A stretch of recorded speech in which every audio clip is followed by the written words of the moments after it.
Good evening everybody. I hope सभी की तैयारी बहुत बढ़िया चल रही होगी। I am Rahul Arora, part of Pratiyogita Mantra team. I welcome you all to this session of unacademy and I hope as always आप इससे बहुत कुछ सीख के जाएंगे।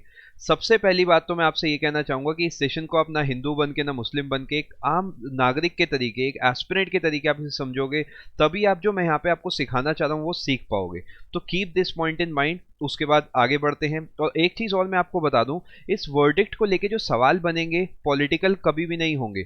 जो सवाल बनेंगे, एसएससी किस टाइप के सवाल पूछेगा या रेलवेज किस टाइप के सवाल पूछेगा, वो मैं सभी एमसीक्यूज यहाँ पे डिस्कस करने वाला हूँ। उससे पहले मैं आप सभी को कहूंगा कि चैनल को जरूर सब्सक्राइब कर लेना, इस वीडियो को मैक्सिमम लोगों तक शेयर करो, अभी वीडियो को लाइक कर दो एंड बेल आइकन जरूर दबा लेना, जिससे आने वाली सभी वीडियोस की नोटिफिकेशन आप तक पहुंच जाए। इस चैनल पे आपको कंट्री के टॉप एजुकेटर्स बेहतरीन कंटेंट के साथ पढ़ाते हैं। सबसे पहला पॉइंट तो ये है कि अयोध्या कौन से राज्य में बनता है। सबसे पहला सवाल ये बन सकता है। दूसरा ये बन सकता है कौन सी नदी पे सिचुएटेड है, कौन सी नदी के किनारे है। तीसरा ये बन सकता है कितने मेंबर का बेंच है। ऐसे जितने भी सवाल हैं सभी के सभी मैं आपके यहीं तैयार कराऊंगा। अगर आपको इसके बारे में पहले से भी नॉलेज है तो भी मेरा सजेशन ये रहेगा कि आप सेशन को अटेंड करो, चीज़ों को सीखो और चेक करो कि आपके एमसीक्यूज कितने सही होते हैं, क्या आपकी एक्यूरेसी आती है। अयोध्या की जो अप्रोक्सीमेट लोकेशन आएगी करीब यहाँ पर आएगी, दैट इज यूपी का जो आपका ईस्टर्न पार्ट होता है उसमें लाया करता है अयोध्या। यहाँ पे जो केस है काफ़ी सालों से, काफ़ी दशकों से मैं कहूँगा चल रहा था। और पहले इलाहाबाद हाई कोर्ट ने रिजल्ट दिया, जिस वर्डिक्ट को माना नहीं गया उसके बाद सुप्रीम कोर्ट में इसकी अपील करी गई। जो फाइनल टेक अवे है, जो आज के दिन यानी 9 नवंबर 2019 को टेक अवेज आए हैं, जो फाइनल डिसीजन लिया गया है वो ये लिया गया है कि जो टाइटल ऑफ द लैंड है यानी मालिकाना हक उस जमीन का जिसके लिए ये सब चल रहा था, वो है राम लल्ला विराजमान। ऐसा माना जाता है कि जो भगवान है वो एक्चुअल में टाइटल होल्ड कर सकते हैं, तो इनके नाम पे इस जमीन के टाइटल दे दिया गया। और जो डिस्प्यूटेड लैंड है उसका कंट्रोल दे दिया गया Ram Janmabhoomi Nyas. Keep this word in mind, ये जो नाम मैंने यहाँ पे लिखा है इसे आप ध्यान में रखेंगे। अब फिर मुस्लिम्स के लिए क्या है, मुस्लिम्स को अलग एक जगह वहां से हटके लेकिन किसी इंपॉर्टेंट जगह 5 एकड़ लैंड देगी सरकार। किसे देगी? सुन्नी वक्फ बोर्ड। ये भी नाम आपको ध्यान रखना है, जितने नाम में अंडरलाइन कर दो ये नाम आपके लिए बहुत इंपॉर्टेंट है, कहीं ना कहीं आपको देखने को जरूर मिलेंगे। सेंटर एक स्कीम बनाएगा जिसके तहत 3 महीने के अंदर अंदर एक स्कीम आएगी जिससे construction of the temple start होगा। जो मंदिर है 3 महीने के अंदर अंदर सेंटर को एक स्कीम बनानी है 3 महीने के अंदर। और एक उससे क्या होगा, जो मंदिर फाइनली आपका मंदिर अयोध्या में बनेगा। अब इससे सवाल कैसे फ्रेम होते हैं, काफ़ी सारे पॉइंट्स ऐसे हैं जो अभी भी यहाँ पे मैंने कवर नहीं करे हैं।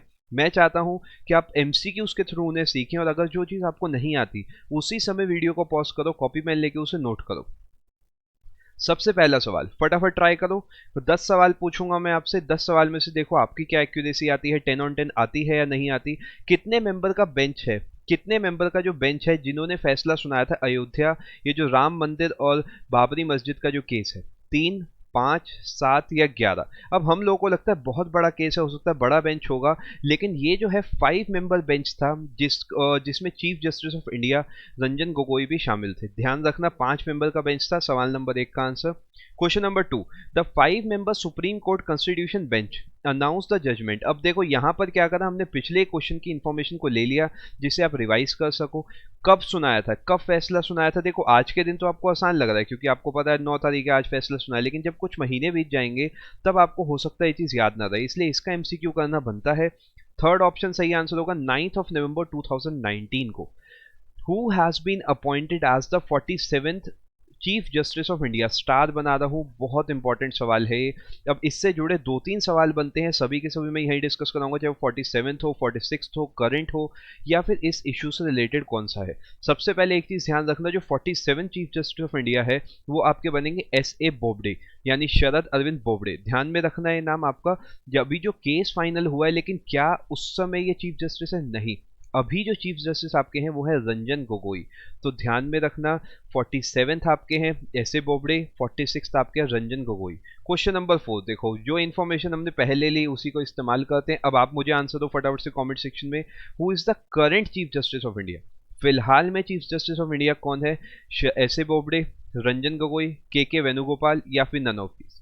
आंसर आपका क्या होगा? जस्टिस रंजन गोगोई। ध्यान में रखना, करंट की बात अगर हम करते हैं, आज की, वर्तमान की, या फिर मैं बोलूं जब अयोध्या का केस सुनाया गया था, इसका फैसला, उस समय कौन थे? रंजन गोगोई। 47th कौन है? S A Bobde. The city of Ayodhya is situated in which of the following states. अब देखो एसएससी जो है स्टैटिक के जितने भी सवाल पूछता है उसमें इस टाइप के सवाल बहुत ज़्यादा पूछे जाते हैं। कौन सी जो शहर है, कौन सी नदी के किनारे है, या कौन से राज्य में है। सबसे पहले अगर मैं राज्य की आपसे बात करूँ तो उत्तर प्रदेश के अंदर है। इसी टाइप से जो दूसरा सवाल बनता है, कौन सी नदी के किनारे, मैक्सिमम लोगों को इसमें लगता है यमुना, जो कि गलत आंसर होगा। ना ही गंगा इसका आंसर है, इसका करेक्ट आंसर होगा सरयू जो नदी है इसके किनारे स्थित है आपका अयोध्या शहर। Keep this point in mind. अभी भी जो सवाल बना था रिवर सिस्टम से बहुत सवाल आते हैं, कभी कभी ट्रिब्यूटरीज से भी आ जाते हैं, कभी कभी आ जाते हैं कौन सा शहर किस नदी के किनारे है। आपको ध्यान रखना, अयोध्या कॉपी में नोट करो, उसके साथ नोट करो सरयू। आगे चलते हैं। Question number 7, Ram Mandir Babri Masjid case is related to which of the following states. अब यहाँ पे ना आपको अयोध्या लिख के दिया है, ना नदी लिख के दी है। अगर आप थोड़ा बहुत फॉलो करते हो तो आपको इसका आंसर पता होना चाहिए। फटाफट से कमेंट सेक्शन में आंसर दो भाई। Option number 2 Uttar Pradesh. अभी हमने इतना सारा डिस्कशन करा है, मैप भी देखा, तो उसका फायदा जरूर होगा। वो रेड कलर का जो हमने बनाया था उत्तर प्रदेश था। उत्तर प्रदेश के अंदर है अयोध्या, जहां का ये केस की हम बात कर रहे हैं। क्वेश्चन नंबर 8 देखते हैं। What is the name of the mosque associated with the disputed landmark Ayodhya case? Jama Masjid, Babri मस्जिद, नन ऑफ दीज, या फिर बोथ? फटाफट से आंसर दो भाई। अयोध्या केस से जुड़ी कौन सी है? देखो नाम सुनने में जो आता है जामा मस्जिद का ज्यादा आपने सुना होगा, लेकिन करेक्ट आंसर क्या है? बाबरी मस्जिद। बाबरी मस्जिद जो है वो एसोसिएटेड है आपके अयोध्या केस से। The Sunni Waqf board will be given dash एकड़ ऑफ ऑल्टरनेट लैंड। स्टार बना रहा हूं, मैक्सिमम लोग देखते ही 2.77 को टिक करेंगे, जो कि गलत आंसर है। ये डिस्प्यूटेड एरिया था जो राम मंदिर बनाने के लिए दिया गया, ध्यान रखना। और इसके बदले 5 एकड़ जमीन जो है दी गई है इन लोगों को, सुन्नी वक्फ बोर्ड को, मुस्लिम्स को दी गई है अपने लिए मस्जिद बनाने के लिए। एक और सवाल आपके लिए इसी तरीके का बेहतरीन, फटाफट से आंसर दो। अब ये इस वॉज इसलिए लगाया, अभी के लिए इस चलेगा, लेकिन हो सकता है जब आपका पेपर आए तब तक ये वॉज में बदल जाए सवाल। 46 कौन है? अभी के लिए मैं कहूँगा करंट कौन सा है, या 46 कौन सा है? आप मुझे कहोगे बिना रुके कि जस्टिस रंजन गोगोई। ये जो लैंडमार्क जजमेंट था अयोध्या का, उससे रिलेटेड कौन सा इन चारों में से जज है? इसका आंसर आप मुझे कमेंट सेक्शन में दोगे।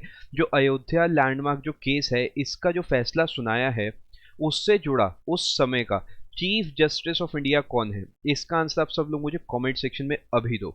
इसके साथ साथ मैं आपको एक और इंपॉर्टेंट बात बता दूं कि जितने भी सीरियस एस्पिरेंट्स हैं, मेरी बात बिल्कुल ध्यान से सुनना। आपको जो तैयारी अपनी करनी है, चाहे आप एसएससी की कर रहे हो, बैंक की कर रहे हो, या फिर यूपीएससी की कर रहे हो, किसी भी कैटेगरी की कर रहे हो, सारी की सारी तैयारी आपकी अनअकैडमी प्लस पे हो रही है। अगर मैं एसएससी की आपसे बात करता हूँ तो आपको एक सिंगल प्लान लेना है, जिसके अंदर आपके maths, reasoning, English, GK, wifi study, प्रतियोगिता मंत्र के सभी एजुकेटर्स के सारे कोर्सेज इंक्लूडेड हैं।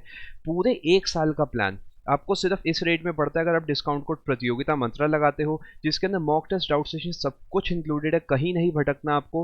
बस पेमेंट के समय रेफरल कोड की जगह आपको डिस्काउंट कोड प्रतियोगिता मंत्रा लगाना है। जैसे ही आप इसे क्रेडिट्स के साथ लगाएंगे, आपको पूरे 1 साल का प्लान इस रेट में पड़ जाएगा। 6 महीने, 3 महीने के लिए भी डिस्काउंट के लिए आपको यही कोड लगाना है। सभी कैटेगरीज में कोड आपका लागू है। और बिना स्पेस के लगाना, वीडियो को अभी पॉज कर लो, प्रतियोगिता मंत्रा आपको लिखना है बिना स्पेस की, इससे आपको मैक्सिमम डिस्काउंट मिलेगा। आई होप सेशन आपको बढ़िया लगा होगा। जाते जाते सेशन को लाइक जरूर करना, चैनल को जरूर सब्सक्राइब कर लेना। All the very best for the exam. Thank you so much. Have a very good day.